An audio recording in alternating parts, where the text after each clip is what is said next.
Oke, part 2. Part 2 kita bicara tentang tanah residual. Tanah residual itu tanah terangkut. Ini kita bicara tentang terbentuknya tanah dan dari mana tanah itu berasal.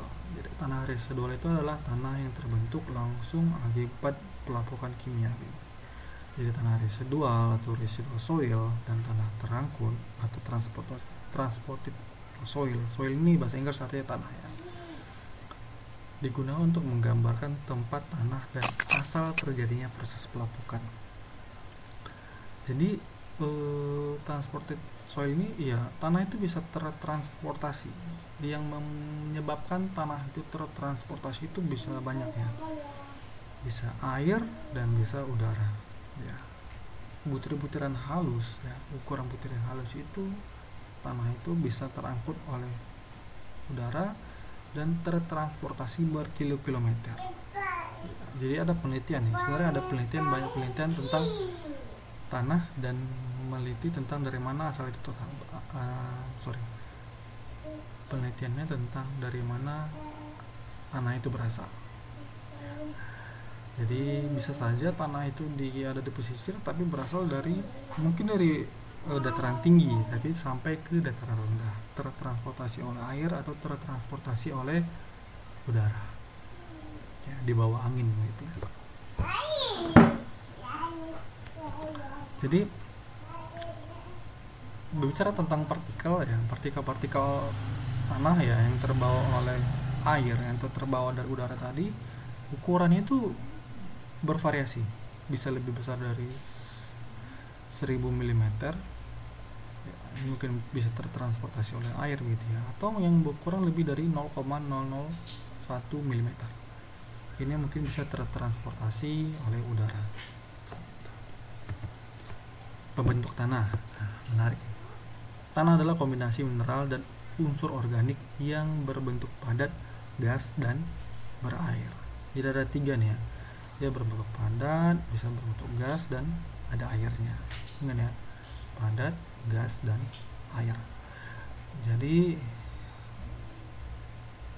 padat dan gas air ini yang nanti membuat tanah itu ada tanah jenuh, tanah kering, dan tanah tak jenuh.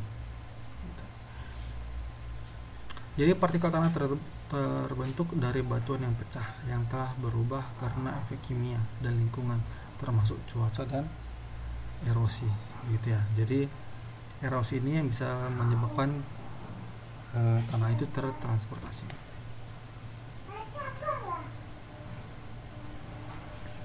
Jadi partikel tanah tersusun secara longgar ya. Partikel tanah itu yang tersusun secara longgar itu yang akan menciptakan pori dari hamparan tanah, hamparan lahan. Jadi bisa dikatakan tanah itu bisa bersifat padat, bisa mempunyai pori-pori itu karena susunan partikelnya itu longgar atau tidak. Dan jika kita bicara tentang berat volume, nah ini yang tadi ya. Tadi kan saya slide sebelumnya kita bicara tentang berbentuk padat, gas, dan air. Nah, di sini yang itu bersangkut paut dengan yang namanya berat volume tanah. Jadi material tanah dapat terdiri dari 2 atau 3 unsur. Nah, 2 atau 3 unsur. Jadi unsurnya itu bisa butiran. Ini yang kita bilang padat tadi. Dan cairan itu kita bisa bilang air, dan gas itu kita bisa bilang udara. Jadi 3 unsur ini bisa menyebabkan kondisi-kondisi pada tanah. Kondisi pertama itu bisa terdapat 2 unsur, yaitu butiran dan air, padat dan air, padat dan cair. Butiran dan air yaitu padat dan cairan.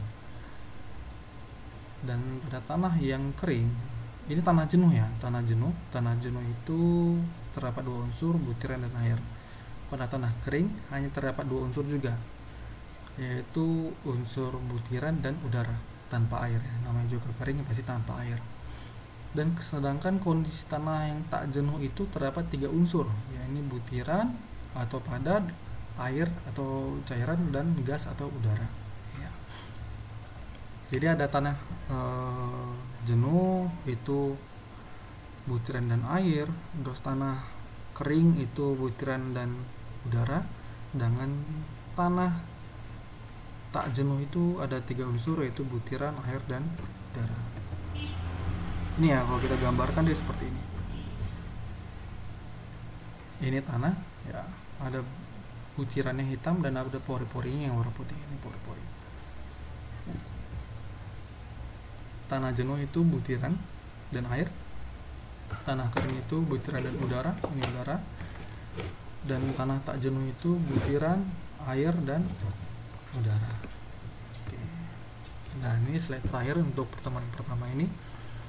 Ukuran butir kita banyak ya, standar macam ini yang bisa kita pakai itu biasa USDA, yaitu dari Departemen Pertanian Amerika. Jadi ada 3 klasifikasi tanah ya. Ada pasir, sand, ada lanau atau silt, ada lempung atau clay. Jadi pasir ini diameternya yang paling besar, bisa dibilang 2,0 sampai 0,05 mm. Sedangkan lanau atau silt ini diameter ukuran butirnya itu 0,05 sampai 0,002 mm. Sedangkan lempung atau clay itu ukuran butirnya itu kurang dari 0,02 mm. Paham ya sejauh ini? Sekian dulu dari saya. Terima kasih telah mengikuti kuliah hari ini.